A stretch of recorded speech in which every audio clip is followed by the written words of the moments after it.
Making a good first impression is critical for the ultimate success of your small group. You only get one chance at a first impression, so thinking through all of the details around that kickoff is critical. The initial location doesn't have to be in the location where the group will regularly meet. You may choose to have that first meeting in a neutral location like a restaurant or a room at the church. A neutral location can sometimes help people ease into the life of the group. Meeting people at a restaurant is less intimidating than showing up at a stranger's home the first time. If you decide on a restaurant, choose one that is affordable and has enough room for the whole group to gather around maybe 1 or 2 tables at the most. Good and thorough communication before that first meeting is important. The group members will need an email stating the location and the time that the group will start. Don't assume that everyone will read through the first email. A follow-up email the day of the meeting is also necessary as a reminder. Include your phone number for anyone who gets lost or has any last-minute questions. If your first meeting is at a home, arrange the chairs in a circle so everyone faces each other. This will help promote conversation and not the expectation that someone will teach the study. If you're using a video-enhanced study, arrange the room for everyone to comfortably see the television or the screen. Provide name tags for everyone on that first meeting and whenever someone new visits the group. Having name tags will help the group build community faster. It will also help newcomers not feel as awkward during their first visit. I always have trouble remembering names, so my groups will wear name tags for about the first 6 meetings that we have. It's always a good idea to begin with a group covenant or agreement. This document will state the facts and values the group will abide by for the duration of the group's life. Starting with a covenant helps set expectations for group participation.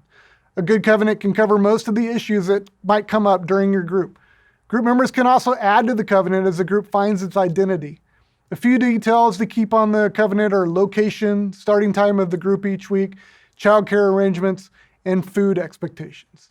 With the group covenant, members are committing to things like grow healthy spiritual lives by building a healthy community, give priority to the group meeting and to call as soon as possible if they'll be absent or late, create a safe place where people can be heard, feel loved. There's no quick answers, snapping to judgment, or simple fixes, and know that anything that is shared is confidential and will not be discussed outside the group. Give the group permission to speak into their lives and help them to live a healthy, balanced spiritual life that is pleasing to God. Build relationships by getting to know each other and praying for each other regularly. Invite their friends who might benefit from the group. Recognize the importance of helping others experience community by eventually multiplying and starting a new group. It's important that you strive to begin and end the group at times agreed upon in the group covenant. Members will consistently show up late if the starting time doesn't seem important to the leader, and people with childcare commitments will struggle if the meetings go too long. Although there will be occasional exceptions, there are a few things you can do to help keep the meeting on schedule. Share the food responsibilities with the group.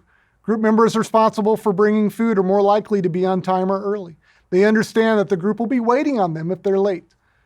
Don't wait on everyone to arrive before starting. If your group has agreed to a 6:00 p.m. start time, commit to start promptly with the people who are there. Keep the first 20 minutes informal. The first part of the meeting should be reserved for just hanging out and eating together. Providing this open time is crucial, especially if the group is new and still getting to know each other. Latecomers will be less distracting during this time. Have a time schedule in mind for the meeting. Calculate ahead of the meeting how much time each element should take and try to stick to it. Keep in mind that if the study includes a video teaching portion, it will cut into some of the discussion time. However, don't be so rigid that there isn't room for the Holy Spirit to work in the meeting. There'll be moments where the group needs to stay on a question or discussion point for more clarity. Be prepared to make adjustments as you go. Have a transition in mind to get the group to the finish line of the discussion.